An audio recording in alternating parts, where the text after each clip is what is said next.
السلام علیکم. کیسے ہیں آپ لوگ؟ سب مزے میں؟ میں بھی مزے میں ہوں، سردیاں انجوائے کر رہی ہوں. اور آج میں بنا رہی ہوں جی دیگی بیف بریانی، جو کہ ریڈ ڈاٹ مسالہ ہے میرے پاس جزا فوڈ والوں کا. تو میں اس سے بنا رہی ہوں. اس کے پیچھے باکس میں انسٹرکشن ہے، اس میں سے آپ دیکھ کے بنا سکتے ہیں. اچھا جی، آج میرے پاس جو ٹاپک ہے وہ ہے رشتے کروانا، جو آج کل کا ٹرینڈ بن چکا ہے کہ بروکروں کے تھرو رشتے کروانا. ٹھیک ہے جی، آپ بروکروں کے تھرو، میں یہ نہیں کہوں گی کہ بروکرز بری ہوتی ہیں یا کچھ بھی.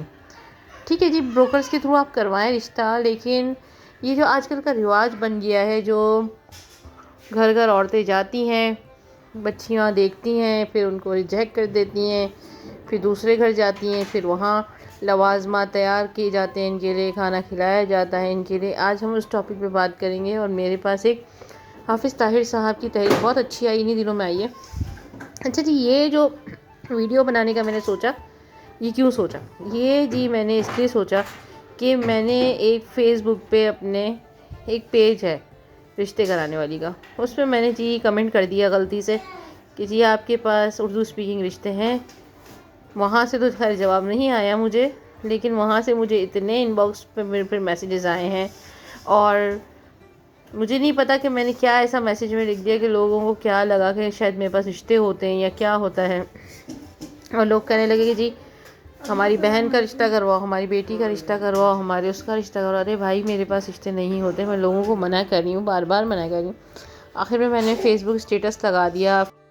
اچھا جی، پھر میں نے یہ سب کرنے کے بعد پھر میں نے یہ سوچا کہ جی ویڈیو بنانی چاہیے کہ یہ جو بروکرز ہوتی ہیں نا، ٹھیک ہے جی، ان سے رشتہ کروائیں آپ. لیکن ان سے رشتہ کروا کے ہم جب ان کو بھاری بھرکم رقم بھی لے رہی ہوتی ہیں. اب اسٹینڈرڈ وائز رقم لیتی ہیں کہ اگر وہ دیکھتی ہیں جی کہ آتی ہیں، وہ لڑکی کو دیکھ کر جاتی ہیں اور کہتی ہیں بھائی یہ تو بڑی موٹی پارٹی ہے، اس سے تو اتنے پیسے لینے، تو یہ جو چھوٹی پارٹی ہے اس سے ایسے اتنے پیسے لینے. لڑکی ہے تو لڑکی کے 2-2 ڈھائی لاکھ روپے بھی لیتی ہیں. یہ میرے اپنے گھر کا واقعہ ہے کہ وہ ہم نے 2.5 لاکھ روپے دیے تھے اس کو، اور اس بروکر نے ہمارا جینا حرام کر دیا تھا رشتہ ہونے کے بعد پیسوں کے لیے. جی انہوں نے پھر پیسہ لیا اور غائب. انہوں نے آدھی پیمنٹ لی منگنی پہ، آدھی پیمنٹ لی انہوں نے شادی پہ. اچھا جی، شادی ہو گئی جی. لڑکا دبئی کا تھا سیٹل، وہی دبئی میں سیٹ ہے، اور almari.com کے نام سے اس کا آن لائن کام تھا جی. بہت اچھا تھا رشتہ. ہم نے سب معلومات وغیرہ کرائیں. کچھ ایسی باتیں آئیں جو ہم نے جب لڑکے سے جا کے پوچھا تو انہوں نے تو بڑے کانفیڈنس سے کہا کہ جی نہیں، میں تو ایسا نہیں ہوں جی، میں تو یوں تھا. اچھا جی، ہو گئی شادی ہو گئی. میں ان کو پیمنٹ بھی کر دی. اب 10 دن بعد وہ دبئی چلی گئیں. دبئی جانے کے بعد جو ہوا وہ میں یہاں کسی کی وہ کرنے نہیں بیٹھی ہوئی، تو میں اس لیے میں اتنا زیادہ اس معاملے کو ڈسکس نہیں کروں گی. لیکن جو کچھ بھی ہوا وہ بہت برا ہوا. وہاں جا کے جو کچھ پتہ چلا یا وہ جو کام کرتے تھے وہ چیزیں صحیح نہیں تھیں. یوں سمجھ لیں کہ وہ ایک غلط ہاتھ چڑھ گئی تھی. حالانکہ یہاں ماں باپ تھے اور لڑکا وہاں تھا، اور اس نے بہت زیادہ دن رکھا بھی نہیں اور رشتہ چلا بھی نہیں. اس سے ایک بیٹا بھی ہوا. پھر ہمیں اس کو طلاق دلوانی پڑ گئی اس سے، کیونکہ اس کے ساتھ رکھنے جیسا تھا ہی نہیں. تو بس بتانے کا مقصد جی یہ ہے کہ آج کا جو دور ہے اس میں یہ جو رشتے والیاں ہیں ماشاءاللہ سے وہ ایسی ہیں کہ انہیں صرف اپنے پیسوں سے مطلب ہوتا ہے. انہیں یہ مطلب نہیں ہوتا جی کہ آپ نے رشتہ کروایا ہے تو وہ آپ کو دیکھ بھال کر کے دیں گے. بھائی ذمہ داری آپ کی ہوتی ہے کہ آپ نے جو ہے اس کی معلومات کروانی ہے، آپ نے جو ہے اس کا سب خاندان نسب سب نکلوانا ہے جی. آپ نے استخارہ کروا لیا، آپ نے یہ کروا لیا، سب جگہ ہاں آ گیا.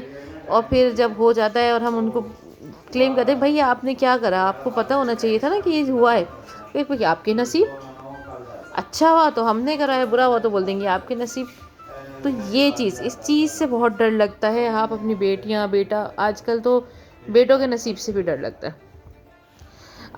حال ہی دنوں میں میرے پاس انہی دنوں میں ایک حافظ محمد طاہر صاحب کی تحریر آئی تھی. بہت اچھی تحریر ہے وہ، میں آپ کو اوپر پن کر دیتی ہوں، آپ اس پہ پڑھیں. بہت شاندار ہے. اس کی کچھ باتیں جو ہیں، تھوڑی سی باتیں جو ہیں ہم یہاں ڈسکس کر لیتے ہیں. جیسے انہوں نے کہا کہ لڑکوں کا رشتہ تلاش کرنے میں ہمارے یہاں ایک رجحان عجیب و غریب انداز سے بڑھ رہا ہے، جو کم از کم برصغیر کی حد تک اور بالخصوص پنجاب میں بہت کم تھا، یا بالکل اس کا وجود ہی نہیں تھا. وہ یہ کہ کسی گھرانے میں اپنے کسی لڑکے کے لیے رشتے کی تلاش ہو تو ماؤں بہنوں کی پوری فوج لاؤ لشکر کے ساتھ کبھی ایک گھر دھاوا بول رہی ہوتی، کبھی دوسرے گھر، اور کبھی اس دوران بچی کے والدین اور خود لڑکی کس قدر ذہنی کوفت و کرب کا شکار ہوتی ہے اس کا اندازہ ان لوگوں کو نہیں ہوتا. ٹھیک ہے، بس وہ سیر سپاٹے کرنے ہوتے ہیں انہوں نے. انہوں نے اپنے مزے کرنے ہوتے ہیں، انہوں نے لڑکیاں دیکھنی ہوتی ہیں، ریجیکٹ کرنی ہوتی ہیں، بس ان کا ایک ہی کام ہوتا ہے، جبکہ یہ بہت غلط ہے۔